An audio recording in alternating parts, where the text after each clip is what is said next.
ফিলিস্তিনের মতো বিদ্যমান বাস্তবতা কেবল আরব কিংবা মুসলমানদের জন্যই উদ্বেগজনক নয়, বরং তা সমগ্র মানব জাতির জন্যই উদ্বেগের বিষয়।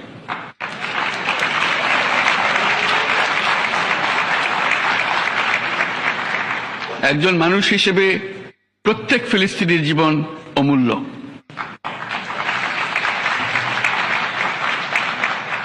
ফিলিস্তিনের জনগণের বিরুদ্ধে যে মানবতা বিরোধী অপরাধ হচ্ছে তার জন্য সংশ্লিষ্ট সকলকে দায়বদ্ধ করতে হবে।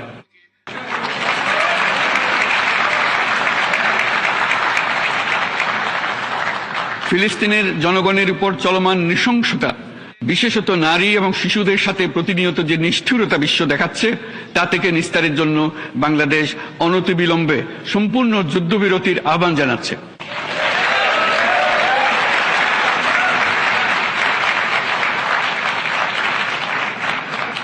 দ্বিরাষ্ট্রভিত্তিক সমাধানেই মধ্যপ্রাচ্যে টেকসই শান্তি আনতে পারবে।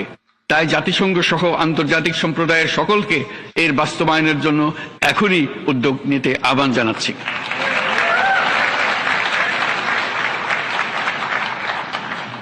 গত 2.5 বছর ধরে ইউক্রেনে চলমান যুদ্ধে বহু মানুষ প্রাণ হারিয়েছে। এই যুদ্ধের প্রভাব সর্বব্যাপী, এমনকি বাংলাদেশের অর্থনীতিতেও এর নেতিবাচক প্রভাব আমরা অনুভব করছি। আমরা তাই উভয় পক্ষকে সংলাপে বসে বিরোধ নিরসনের মাধ্যমে যুদ্ধের অবসান ঘটানোর আহ্বান জানাচ্ছি।